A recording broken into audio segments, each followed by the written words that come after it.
Olá, minhas irmãs. Estamos na aula 11, e esse tema não deixa de ser tão importante quanto o anterior. Nós vamos falar desse movimento de contracultura e a segunda onda do feminismo. Na verdade, esse movimento de contracultura é um resultado de tudo aquilo que foi feito, né, pela Escola de Frankfurt, e isso é uma expressão de toda essa engenharia social, de toda essa construção. Então, aula 11, nesse tema que temos tratado durante esse ano, Guerra de Reinos, a batalha pela sua mente. E hoje vai ficar bem claro para a gente como é que essa guerra se dá. Que Deus abra os seus olhos e que você possa entender, além da sua visão física, dos seus olhos físicos, mas que você possa entender realmente o que há por trás de todos esses mecanismos espirituais. Ok? Então vamos começar?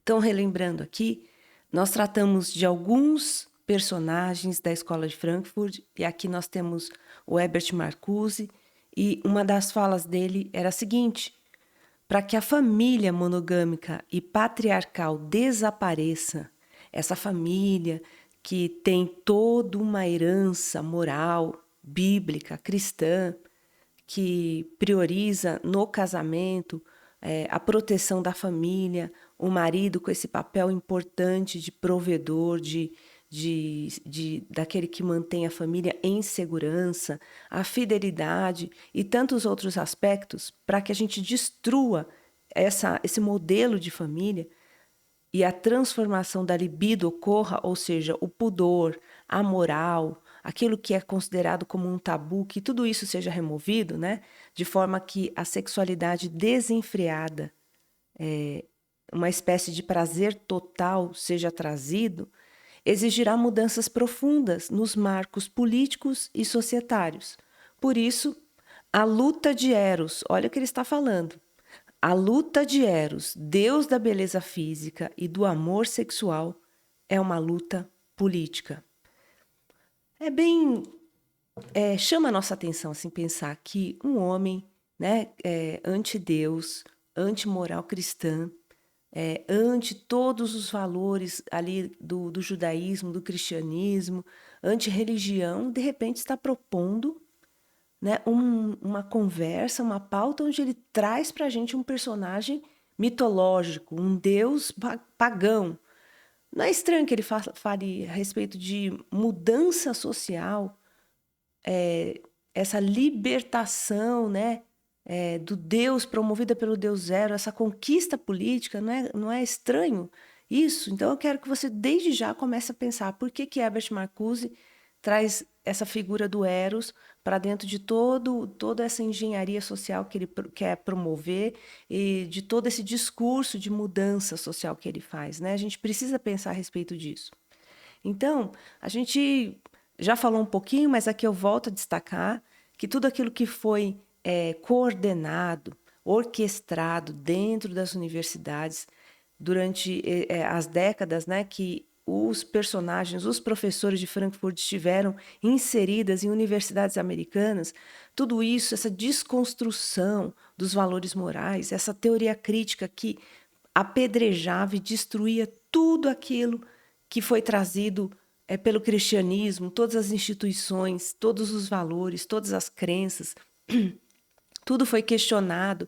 Esses jovens universitários, eles foram bombardeados por questionamentos, por uma crítica severa, ácida a tudo aquilo que eles receberam dos pais. Isso promoveu esses movimentos de contracultura. Nós vemos aqui esse festival de Woodstock que aconteceu entre os dias 15 e 18 de agosto de 1969 e havia uma proposta, né, que foi levantada pelos hippies, que é um amor livre, muita droga para que houvesse essa libertação dos pudores, da moral, para que você tivesse coragem de fazer aquilo que sem o uso das drogas você não faria. E o rock, né? Sexo, rock, drogas, esse era o lema. E isso era uma síntese de tudo aquilo que foi ensinado pela escola de Frankfurt. Era essa desconstrução da moralidade, do senso de responsabilidade, da fidelidade, né, das crenças cristãs. Então, isso era um movimento de contracultura. Nós nos levantamos contra toda a moral vigente, contra essa cultura enraizada nos valores cristãos, contra tudo isso que foi nos passado pelos nossos pais. Nós queremos a subversão de tudo isso, nós queremos a mudança, a destruição de tudo isso. Então, esse festival ele carregava toda essa mensagem, né? E curiosamente, olha só, o festival aconteceu na cidade de Bethel, no estado de Nova York, nos Estados Unidos. O local estava 70 quilômetros a sudeste da cidade de Woodstock, anunciado como uma exposição aquariana. De novo, né? O que todo essa linguagem mística tem a ver com toda uma postura social? Pois é. Então, o evento Woodstock, ele foi anunciado como uma exposição aquariana. Então, foram 4 dias de paz e música. O festival deveria ocorrer em outra cidade, né? Mas os moradores local não aceitaram, então o evento teve que ser realizado mesmo na cidade de Bethel, a 1h30 de distância. E aí, lá havia todo esse movimento hippie bem presente, né? E, como eu já falei, os hippies defendem o amor livre, o respeito à natureza, o pacifismo, paz e amor, uma vida mais simples, sem preocupações consumistas. Igualmente, utilizavam o consumo de drogas a fim de abrir a mente e serem mais criativos. Então, o hippie, ele também era essa bandeira antimaterialismo, anticapitalismo, as roupas, né? Todas apresentando, assim, um consumo consciente, ecologicamente correto. Ainda naquela época não usava esse termo, mas era fazer com aquilo que a natureza oferecia, suas roupas, seus colares, seus brincos, seus enfeites, né? Então, nada que mostrasse um consumismo materialista, né? Um consumo material exagerado, nada que mostrasse um estilo de vida custoso para a natureza ou para a pessoa, mas era esse estilo de vida aqui propagado. Então, essa organização do evento esperava 60 mil pessoas e olha só a quantidade de jovens que compareceram, 400 mil pessoas. E esse é o resultado. Ficou muito lixo para trás, por isso é que os moradores da outra cidade não queriam, né? Eles imaginavam o que seria esse evento. Muito lixo, muita sujeira, muita gente. Mas naquele mesmo período, aliás, naquele mesmo ano, um pouco antes desse evento de Woodstock, saiu um artigo na revista Cristianismo Hoje, já traduzido para o português, onde havia uma preocupação com uma fala muito vigente nesse tempo. Então eu vou ler o artigo desse autor que diz assim: que ninguém pense que para o seu culto o motivo da era de Aquário é meramente caprichoso ou excêntrico. Há evidências sólidas de que muitos dos arquitetos de nossa cultura, olha o que ele está falando, essa cultura que foi planejada, construída, pensada, manipulada, levam com extrema seriedade a divisão da história em segmentos regidos pelos signos do zodíaco. A filosofia da história projetada aqui é mais ou menos a seguinte. Então, ele vai explicar o que essas pessoas estão falando. Vocês lembram que Herbert Marcuse falava de liberar o Eros, a guerra política que envolvia um deus pagão chamado Eros, o deus do amor, do prazer. Aí a gente vê, né, que o evento de Woodstock era chamado por uma exposição aquariana.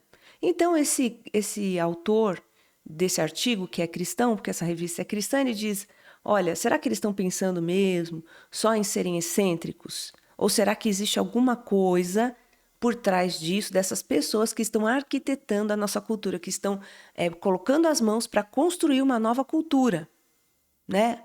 Então, ele traz o seguinte: o período de 2000 anos antes de Cristo, 2000 anos antes de Jesus nascer, ele foi conhecido como a Era de Aquário, de Áries, né? E aí simbolizava Áries, o cordeiro. Então, era antes de Cristo, era de Áries.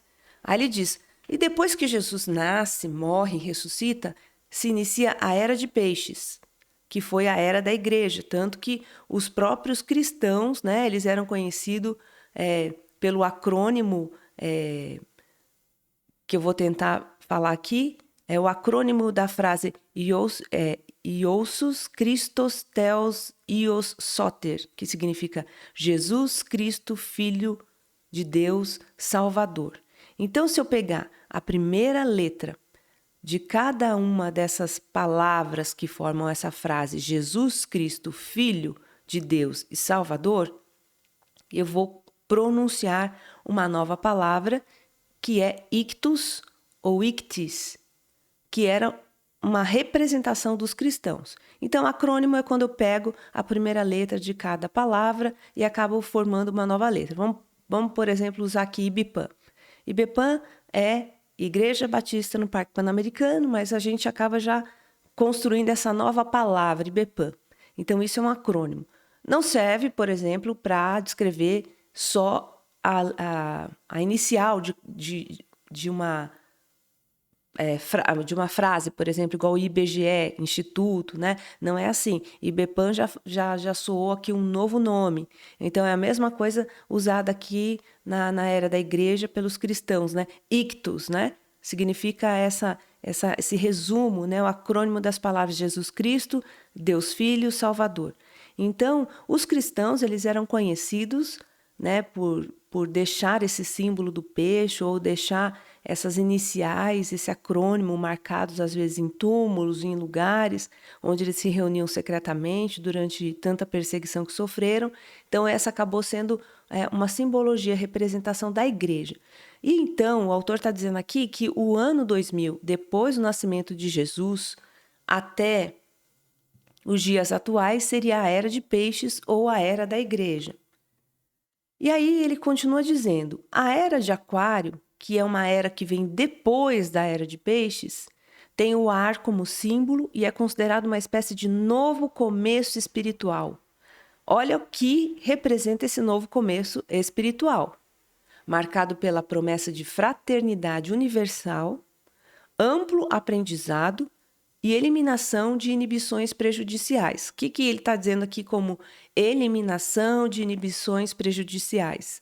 Tudo que é padrão moral, tudo que é restringido, tudo que é pudor dentro desse conceito cristão. Então, isso são inibições prejudiciais.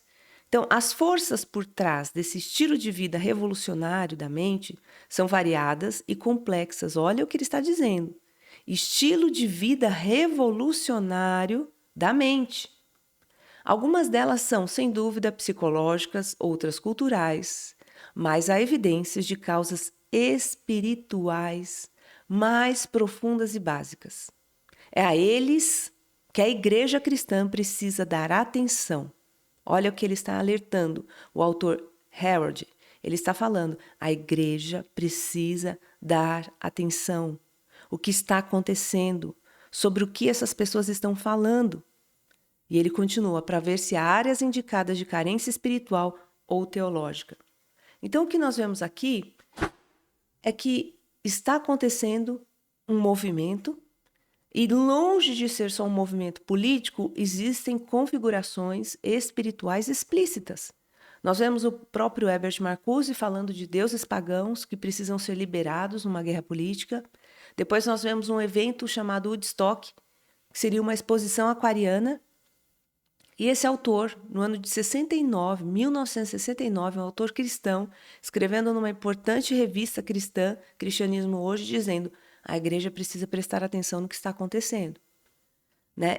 Há esses marcadores da astrologia dizendo sobre eras, e ele tenta traduzir isso para a nossa linguagem, né? Então, a era antes de Jesus, era de Áries, do Cordeiro, depois de Jesus, até nossos dias, era de peixes, e agora algo está sinalizando, né, que se inaugura uma nova era, que seria a Era de Aquários. Então, eu vou mostrar para vocês um vídeo agora, onde vocês vão ter ideia do que era dito, né, culturalmente falando, do que era proposto em relação a essa questão da Era de Aquários.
abounding. No more falsehoods or derision, golden living dreams of vision, mystic Aristo revelation, and the mind's true liberation. Aquarius,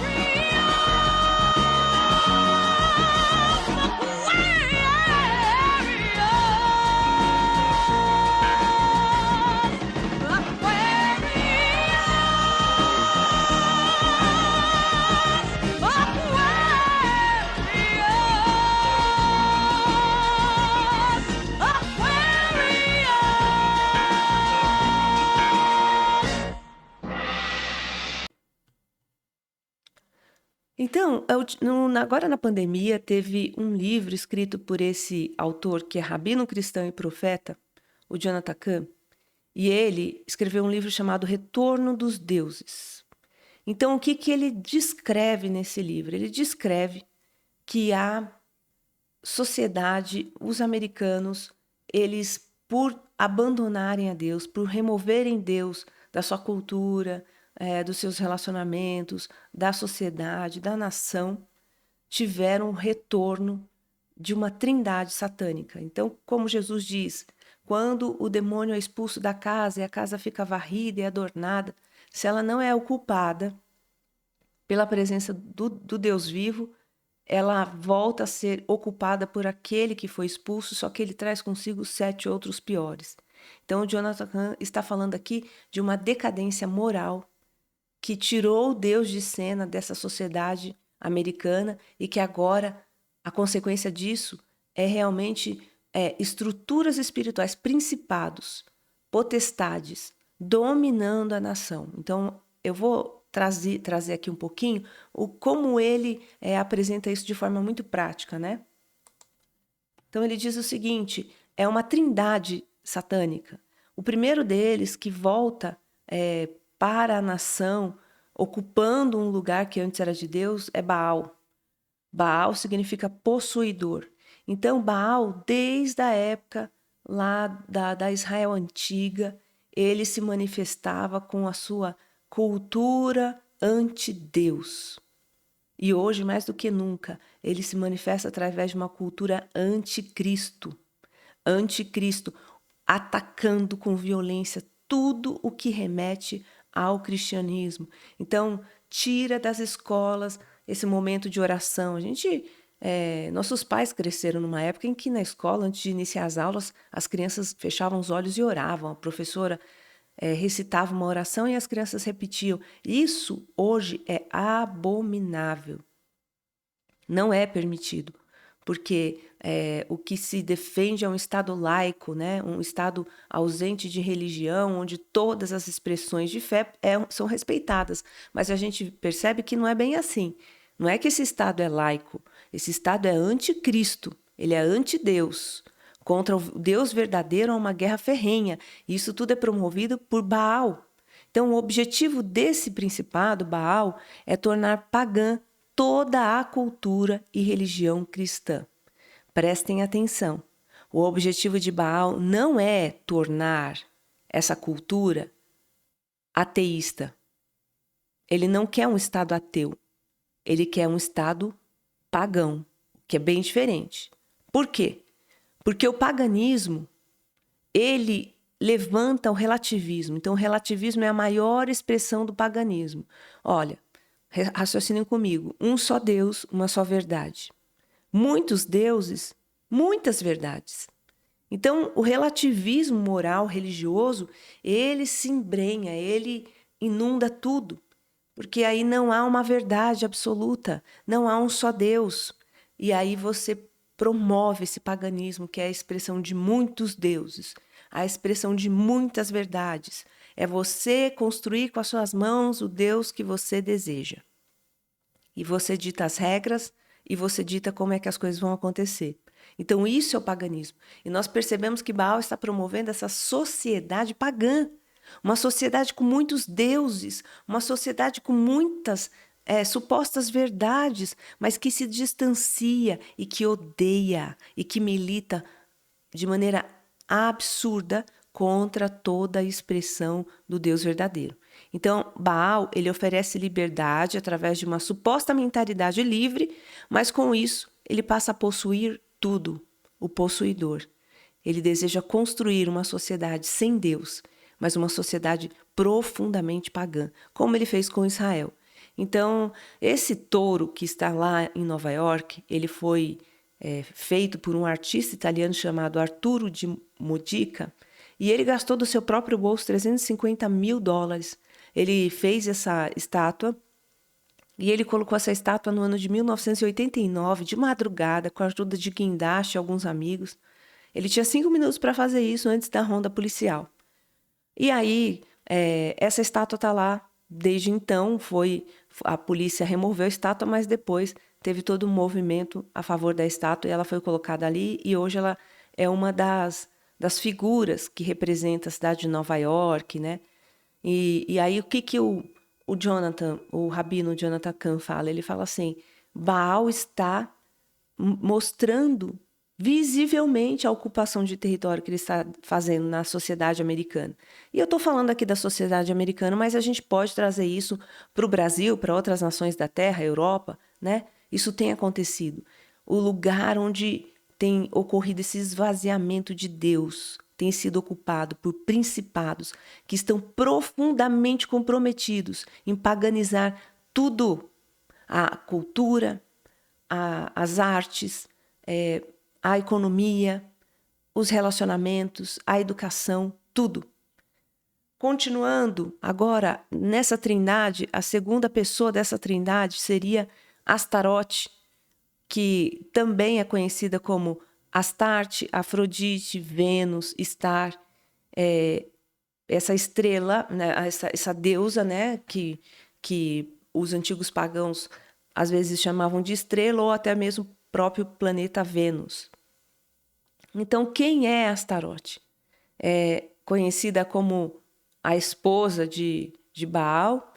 Ela é a mãe da prostituição. O que ela faz? Ela tira o sexo de dentro do matrimônio, do casamento, e ela joga ele para fora, na cultura, promovendo toda essa prostituição. Então, ela enfraquece o matrimônio. O que Astarote fez? Astarote, ela promoveu a revolução cultural. Esse movimento de contracultura que promove a imoralidade de maneira generalizada, o vício, né, as drogas, as bebidas, o tabaco. Então, Astarote, ela vai de encontro a tudo aquilo que era alicerce moral cristão, e ela bate contra isso com violência, e ela promove esse movimento de contracultura, ela promove a imoralidade. Astarote não só é responsável por promover toda essa libertinagem sexual, por promover toda essa propagação de imoralidade, mas ela também promove a bruxaria. Então, a gente vê que nos anos 60, na década de 60, não só houve toda um movimento de contracultura desses jovens universitários contra a moral estabelecida pelos seus pais, contra tudo aquilo que norteava a sociedade como certo e errado, mas também houve toda uma volta, toda uma curiosidade, toda uma busca pelo ocultismo, pela bruxaria, pelas feitiçarias, pelos sacrifícios. Então, olha que coisa, né? Eles abandonam a religião dos pais, o cristianismo, eles rejeitam, atacam e lançam fora tudo aquilo que eles herdaram de moralidade, de ensino cristão.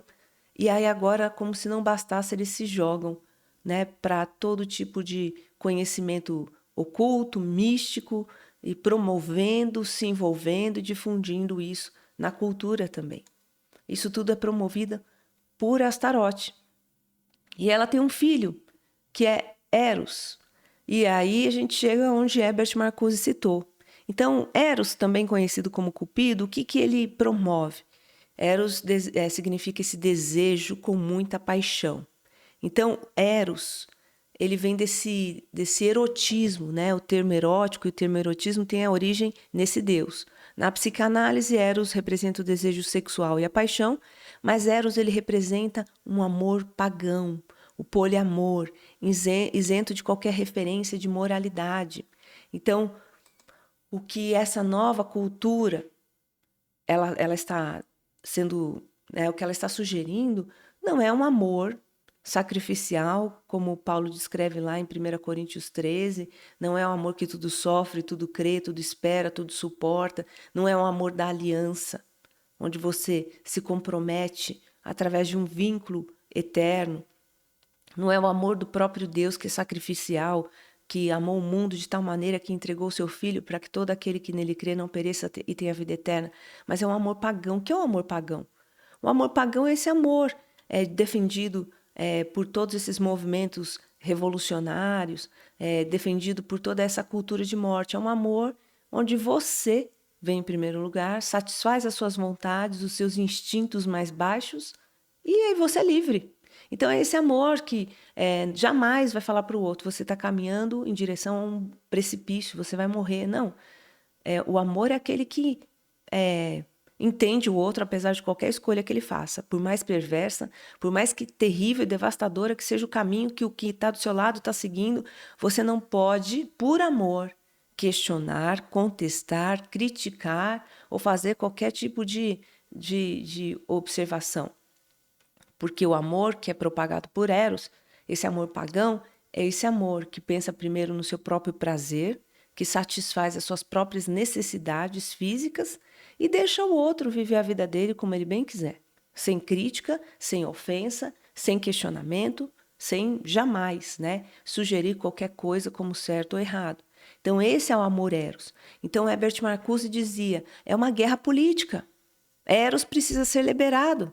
Para quê? Para propagar esse amor pagão, esse amor livre de qualquer referência moral. Então, nós seguimos agora para o terceiro personagem, pessoa dessa trindade satânica, que é Moloque, o destruidor.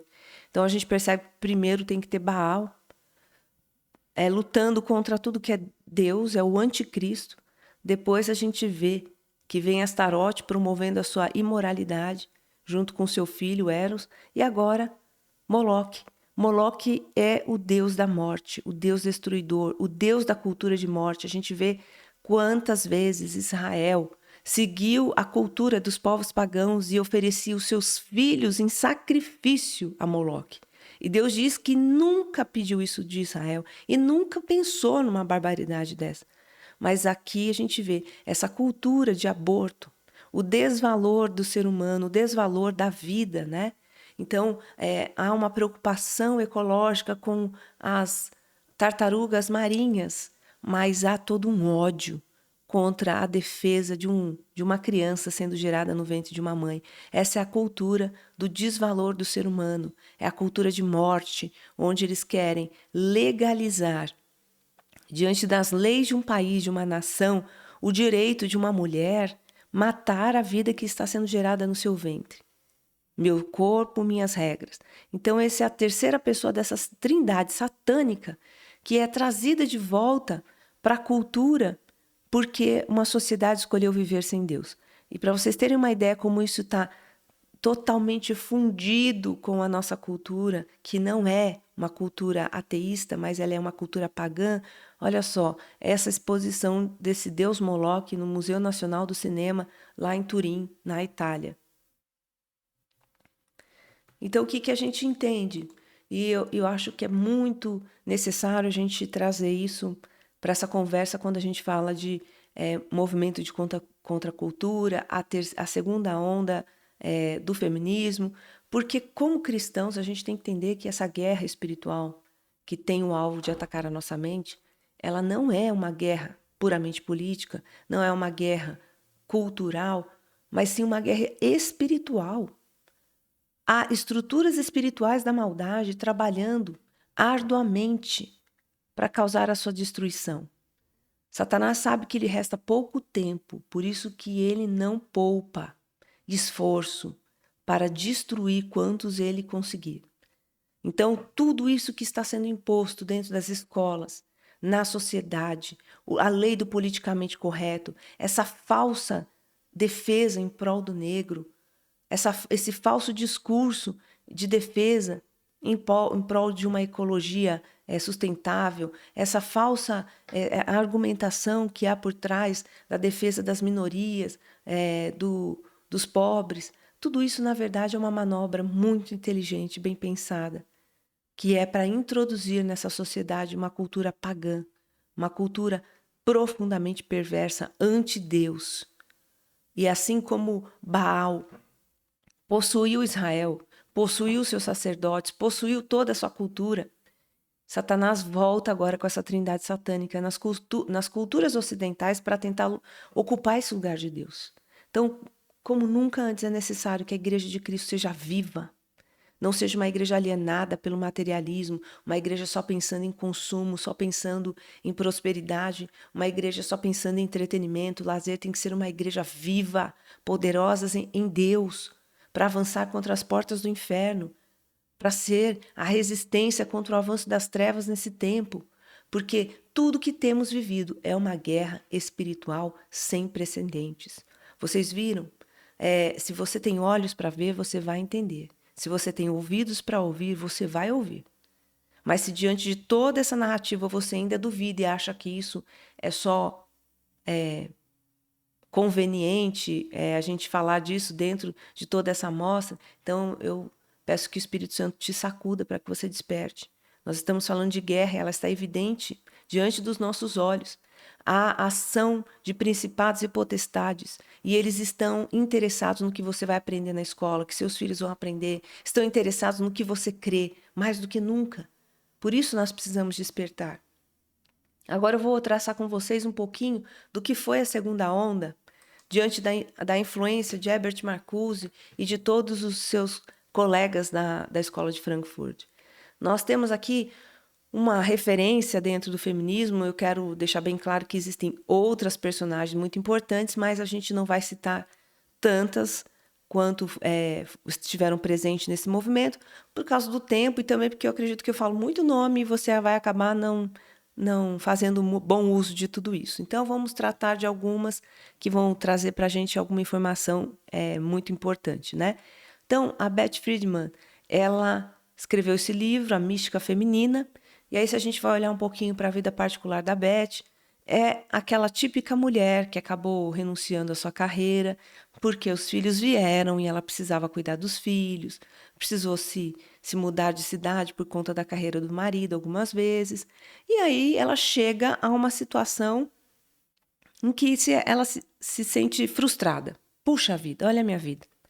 Tá aí meu marido vivendo a vida dele, fazendo o que quer, ela descobriu algumas traições.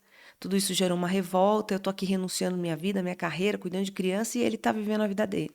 Então, ela sugere que surgiu entre as mulheres da sua geração o problema sem nome. Mas a grande questão é, o que nos faz estar aqui restritas à vida de dona de casa? O que nos faz ficar restrita aos cuidados dos filhos? O que nos faz negar tantos direitos? Então, ela começa aí um movimento, né, de defesa dos direitos da mulher e, como é de se esperar, Se filho é um problema porque ele vai impedir você de seguir a sua carreira, então por que não o aborto? Entre alguma das suas pautas estava o aborto, como a gente pode ver aí na foto, né?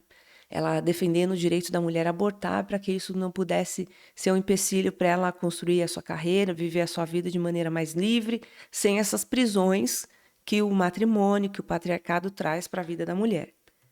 Aí depois nós vamos ver também, nesse mesmo período, a Shulamit Firestone, que muito influenciada ali por Herbert Marcuse, por Theodor Adorno, Max Horkheimer, todos aqueles integrantes da escola de Frankfurt, começa a fazer uma crítica, eu não vou nem chamar de violenta, que é devastadora ao patriarcado. É assim, uma expressão odiosa contra o patriarcado, né? Então, ela escreveu esse livro, A Dialética do Sexo, Razões para a Revolução Feminista. E a gente tem que notar que a Firestone, ela é ícone do feminismo da ala do feminismo mais radical. Então, o que ela defende nesse livro, que foi a tese também dela de formação na universidade, né? Olha o que ela diz. Deve-se, portanto, propor, em primeiro lugar, a destruição do papel da nutrição e da educação das crianças. A distribuição, ela diz, né? Do papel da nutrição e da educação das crianças entre a sociedade como um todo, tanto entre os homens quanto entre as mulheres. Estamos falando de uma mudança radical. Ela diz, peraí, não é o marido e a mulher em casa dividindo as tarefas, é uma mudança radical. Então, o próprio Marcuse falava, olha, vocês querem fazer revolução como mulher, não adianta ficar pedindo igualdade de direitos, não. Tem que ser uma coisa radical mesmo. Então, o que a Firestone aqui, como uma boa aluna, está dizendo temos que fazer uma coisa radical, uma mudança radical. Então, ela diz, libertar as mulheres de sua biologia significa ameaçar a unidade social, que está organizada em torno de sua reprodução biológica e da sujeição das mulheres ao seu destino biológico, à família. Então, ela está falando, olha, tem que ser uma mudança radical. Essa coisa da mulher ser aquela que faz, que é a responsável pela gestação da criança, né? Isso tem que mudar. Em segundo lugar, a segunda exigência será a total autodeterminação, incluindo a independência econômica tanto das mulheres quanto das crianças. É por isso que precisamos falar de um socialismo feminista. Com isso, atacamos a família em uma frente dupla, contestando aquilo em torno do que ela está organizada, a reprodução das espécies pelas mulheres e a sua consequência, a dependência física das mulheres e das crianças. Eliminar essas condições já seria suficiente para destruir a família, que produz a psicologia do poder. Contudo, nós a destruiremos ainda mais.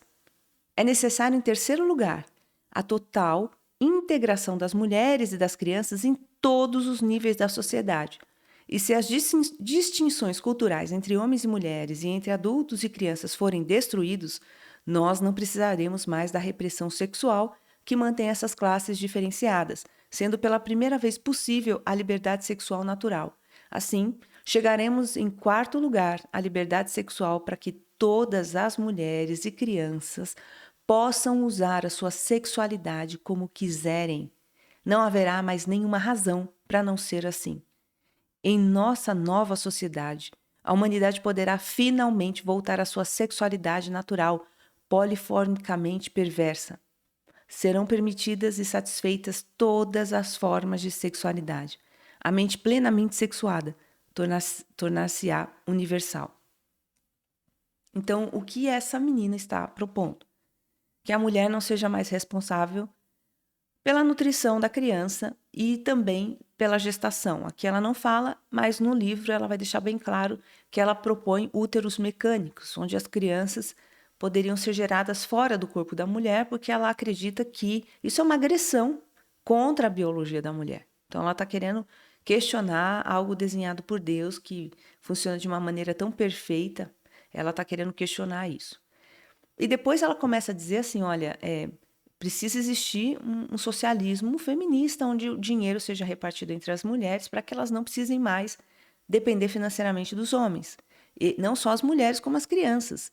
E aí depois ela vai propondo de maneira assim perturbadora que todos esses padrões, essas linhas de limite dentro da sexualidade sejam removidas. Então, as mulheres vão poder celebrar sua sexualidade, se envolvendo, se relacionando de qualquer maneira que possa se pensar, e inclusive as crianças. Então, quer dizer, ela está propondo ali, supondo que as crianças elas também têm esse desejo perverso de provar das experiências mais terríveis possíveis sexualmente falando. E aqui eu tenho que falar para vocês, né? Hoje a gente, depois de já vivendo a quarta onda do feminismo, nós podemos dizer que o que ela está falando é exatamente zoofilia, pedofilia, todo tipo de manifestação de sexualidade pervertida, fora do desenho de Deus. É isso que ela está propondo. Então, a Shulamit Firestone, por isso que ela é uma feminista radical. Ela vai propor a coisa do jeito que ela foi provocada pelos professores de Frankfurt. É assim, não é direito de igualdade. Você tem que propor algo realmente que vá atacar esse modelo patriarcado de família. Então, é por isso que ela defende a coisa dessa maneira. Agora eu vou passar um videozinho para vocês da Shulamit Firestone falando sobre as ideias dela. The Atlantic City Boardwalk. Young women from New York, Detroit, from as far away as Gainesville, Florida, and Bancroft, Iowa. All members of the women's liberation movement. And what are they liberating themselves from? Brassieres and high heels. Female appurtenances that they think mark them as women who accept an ideal of femininity dictated by men. An ideal that somehow makes them slaves. And now many of the women who took part in that demonstration a year and a half ago have become radical feminists. Now they not only reject the casual trappings of what they see as their oppression by men, they want to transform the whole relationship between men and women. It's so creative, making cookies for your spouse. It's so creative, pushing mops around the house. I consider it a pleasure. A feminist repertory theater in New York City, a kind of political cabaret designed to show women the reality of their condition. It's so creative, making cookies, cookies, cookies, cookies, cookies. It's my natural habitat.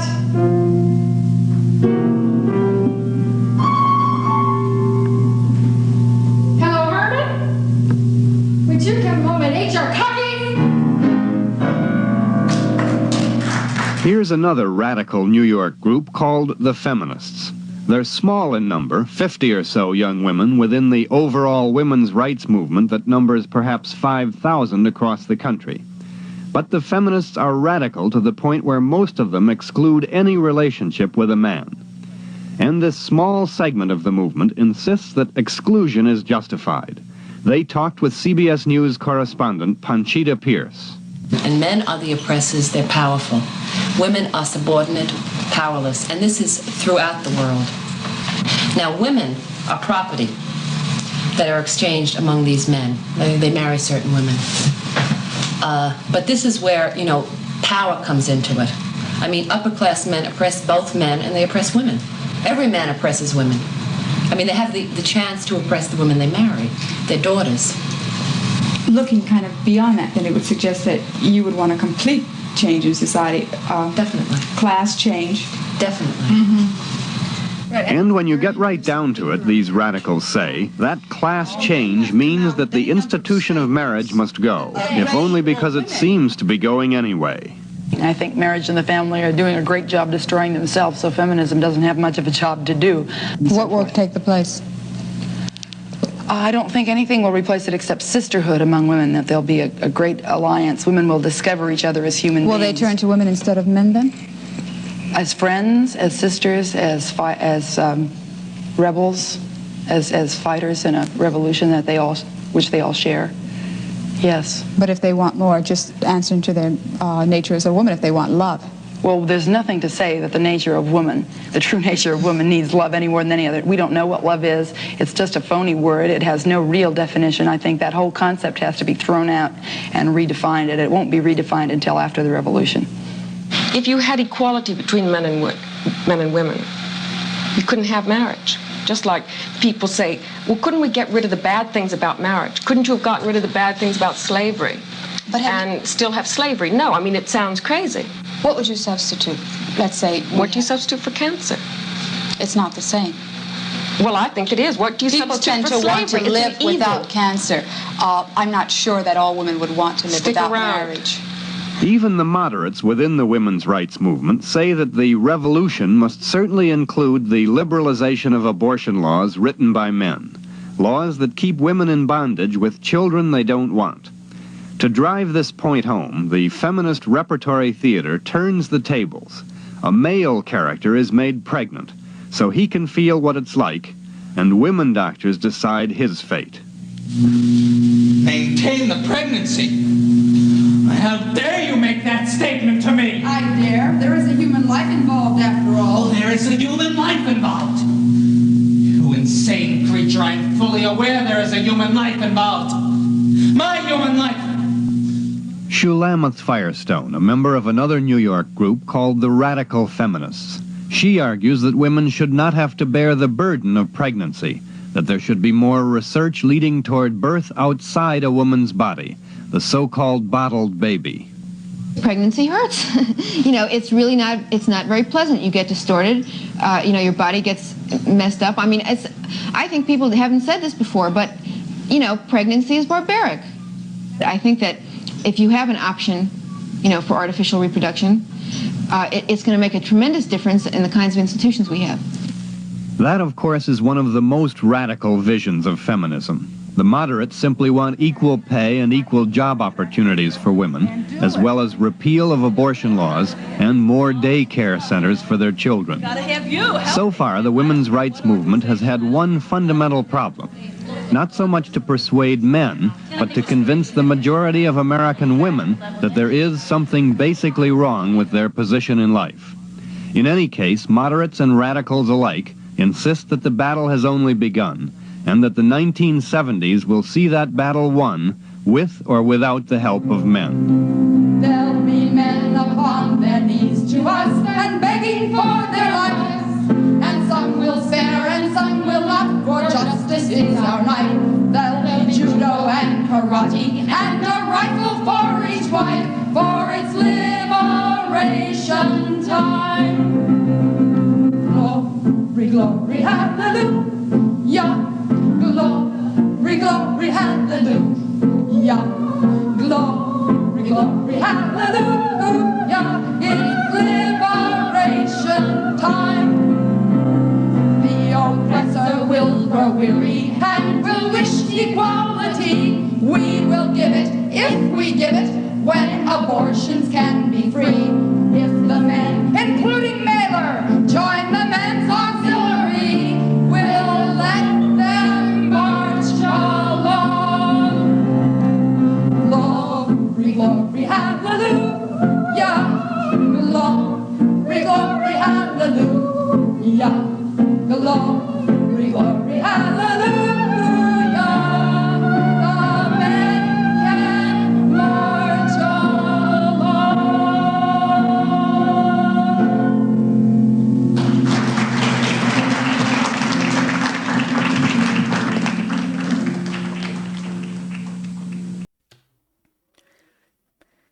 E aqui nós temos ela já mais velha, né? Em 28 de agosto de 2012, Firestone foi encontrada morta em seu apartamento em Nova York pelo proprietário do prédio. Alertado pelos vizinhos que sentiram um cheiro de seu apartamento, seu superintendente espiou por uma janela da escada de incêndio e viu seu corpo no chão.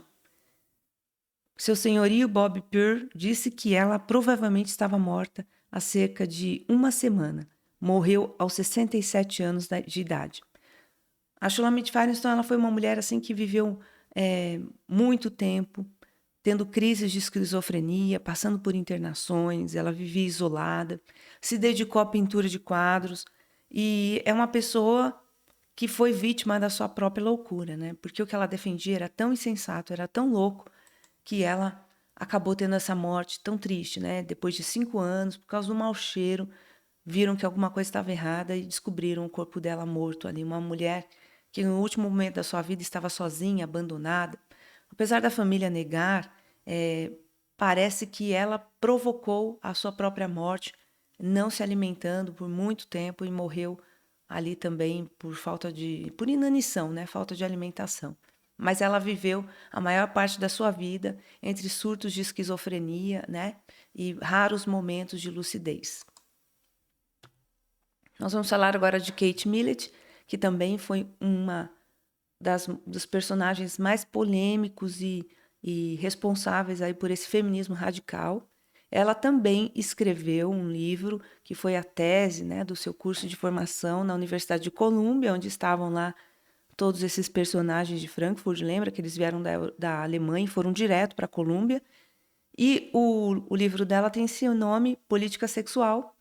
Então, o que ela vai defender? Essa foi a tese de doutorado, né, do livro dela. Ela também ataca o patriarcado, como ela bem aprendeu. Então, ela diz, o patriarcado ele se organiza a partir de um esquema ideologicamente elaborado e socializado através de normas de conduta para cada sexo. Então, ela diz, olha, esse negócio da esposa ter o papel tal dentro do casamento, o marido um papel tal, os filhos, tudo isso não é natural. Ela falou, tudo isso foi um esquema bem elaborado, um esquema bem planejado. Então, ela está dizendo isso. E aí ele diz que esse esquema ele foi pautado dentro das seguintes categorias.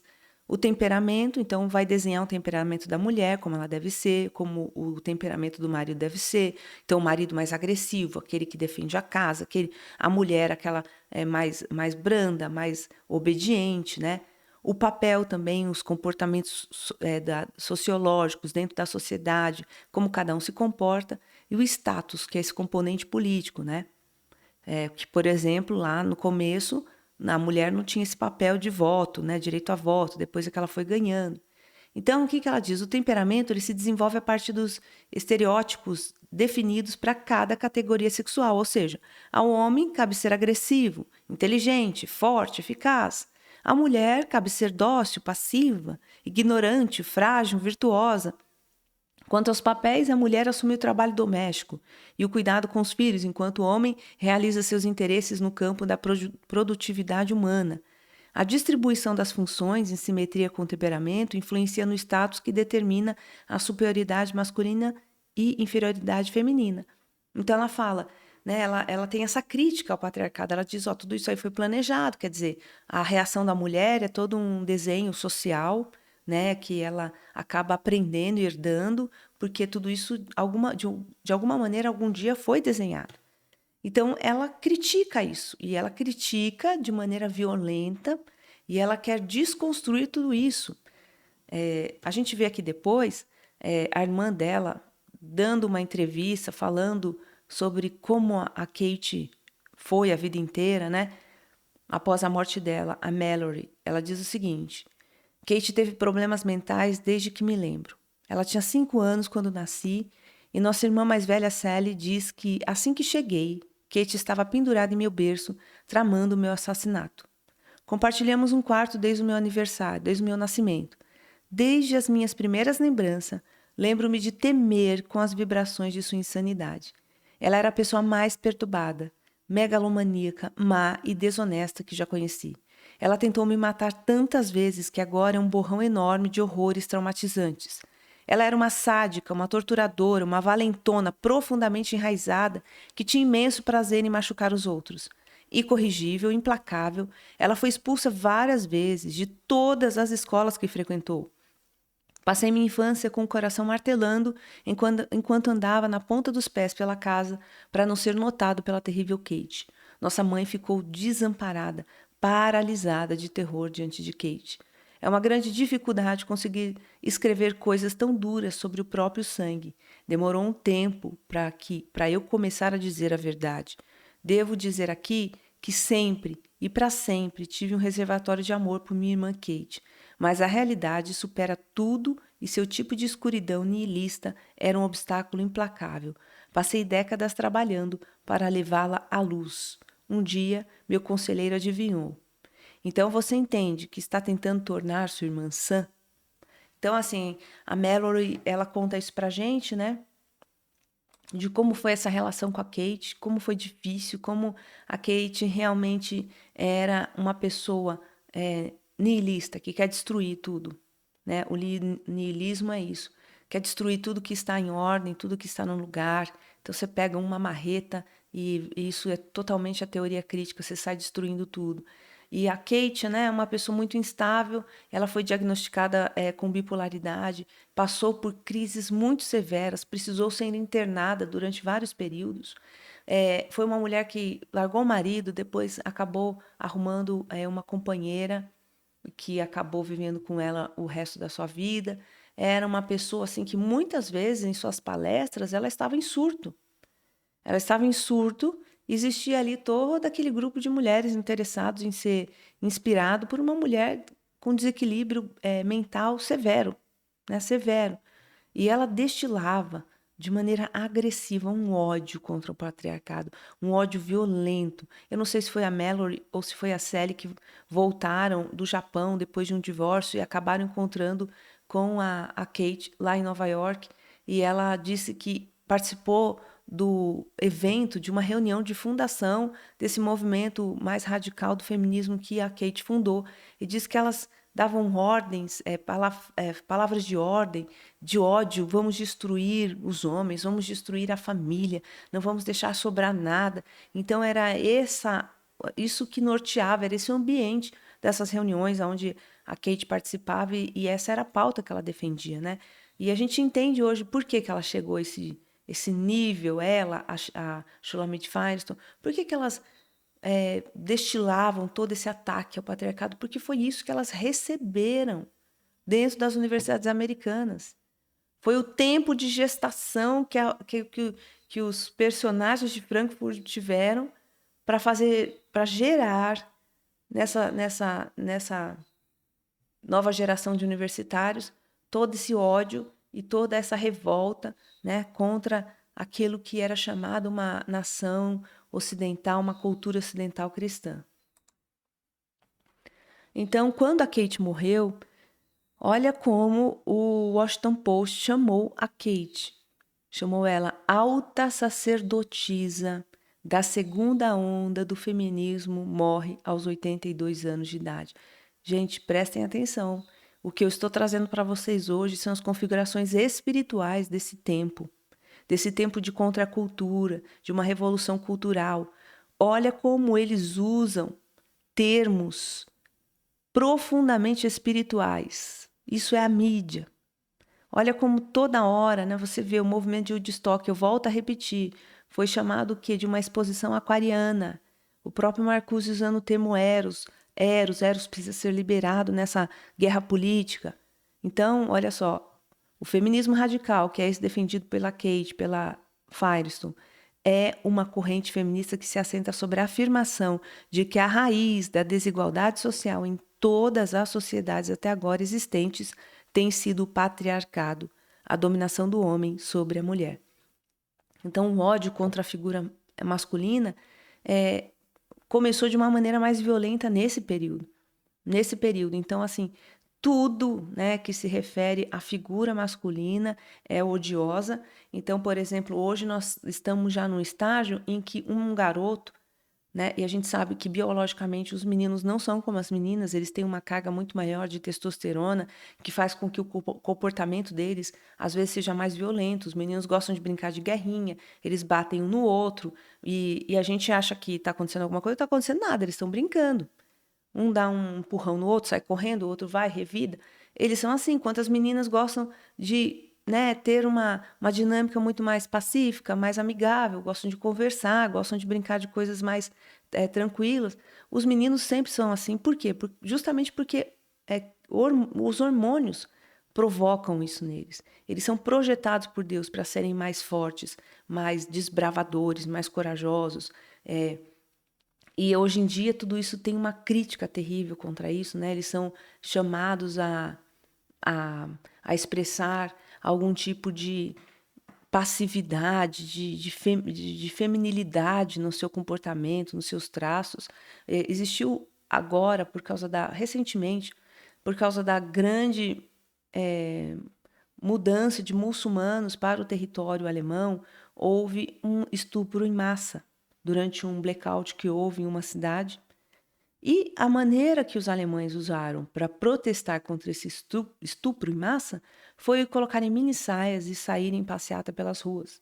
Então, o que uma jornalista traz para a gente, que eu vou mostrar aí para vocês, é: antigamente, os nossos homens pegavam em armas e nos defendiam. Agora eles colocam mini saia para fazer os seus protestos por causa de um terror que jamais deve ser aceito, que é um estupro em massa.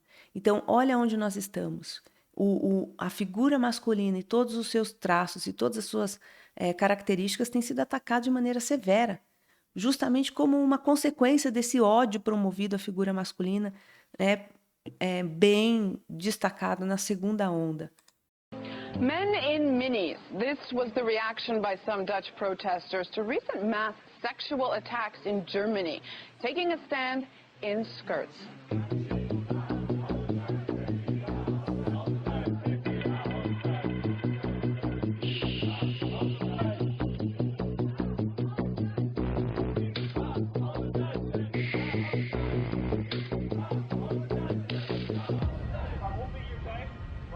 But will it solve the problem? Joining me in the now is Iban Trainholm, a journalist who is an editor and radio host at the Danish Broadcasting Company. She's with us from Copenhagen. Iban, I get the message about women. They are not the problem. What message will this send to the men who attacked? Well, when we see this video, it's exactly the core problem. Men in Europe, many men are acting like women, and those men from those foreign countries, asylum seekers, they don't respect women.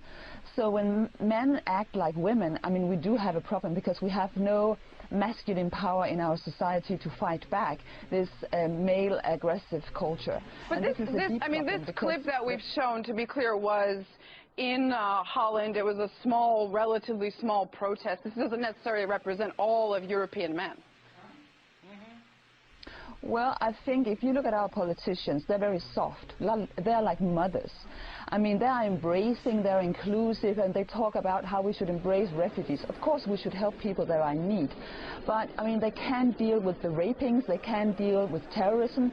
So, I mean, European politicians look very weak, and that's because our culture has become feminized.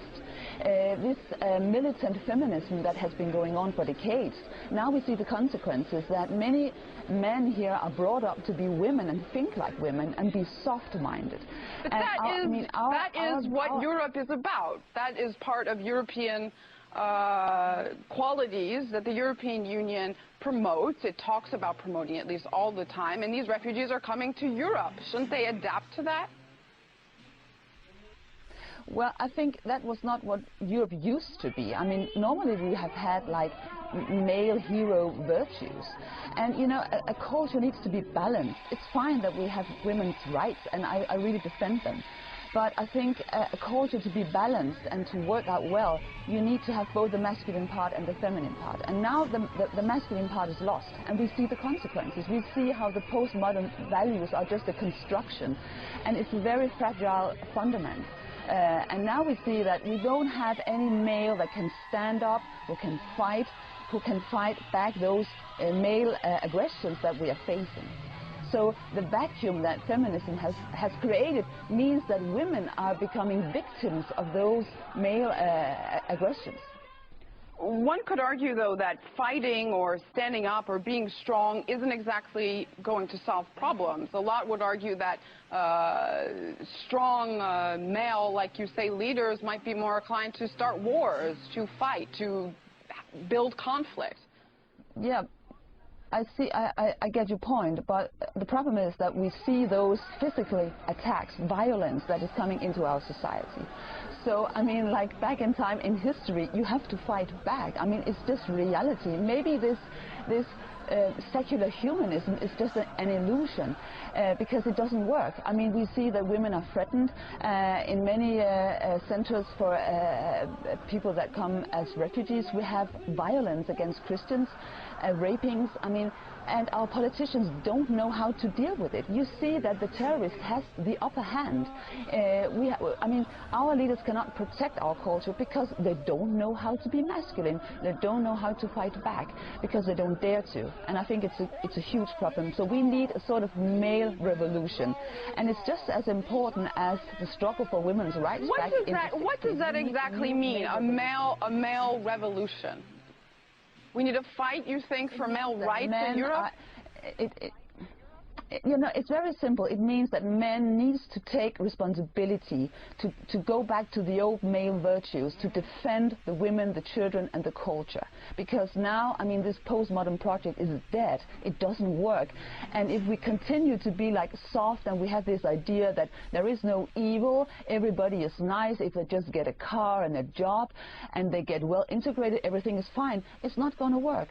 So if we don't stand up for our values... Isn't that going back with all we've fought as a woman, as women? Isn't that going back to say that only men can protect and run Europe? I mean, a lot of people would argue that Angela Merkel is a much stronger leader in a sense than François Hollande.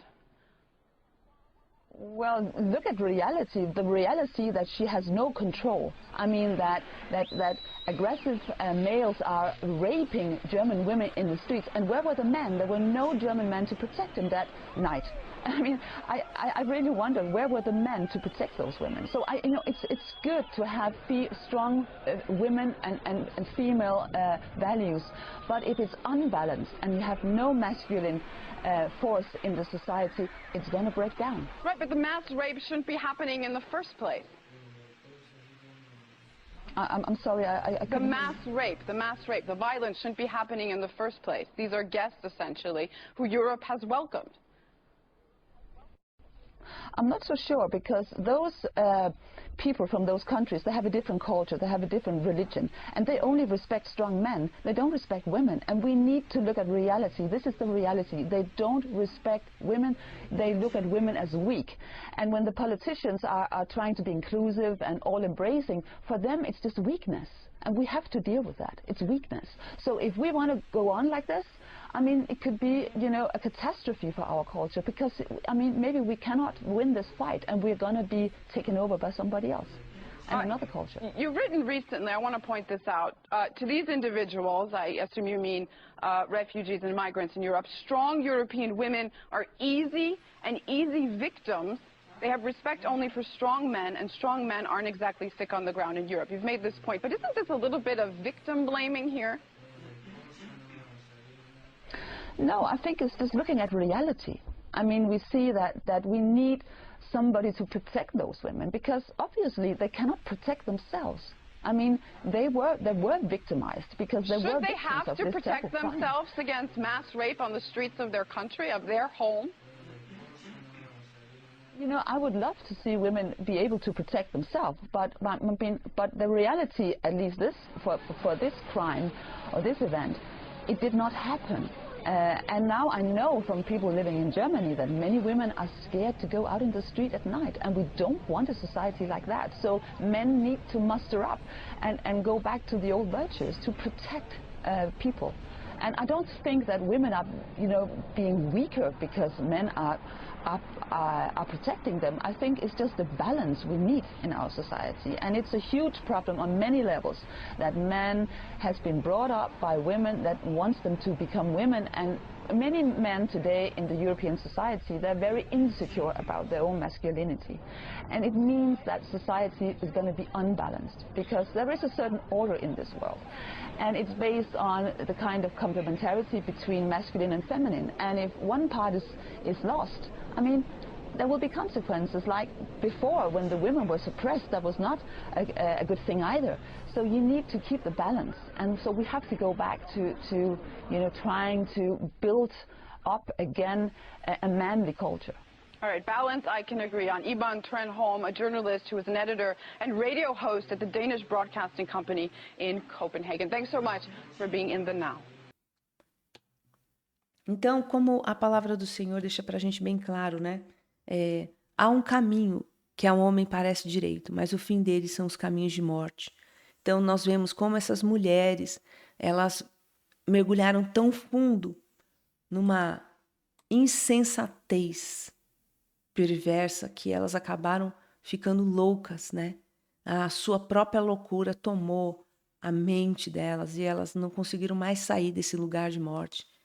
Porém, se os teus olhos forem maus, todo o teu corpo estará em absoluta escuridão. Por isso, se a luz que está em ti são trevas, quão tremendas trevas são.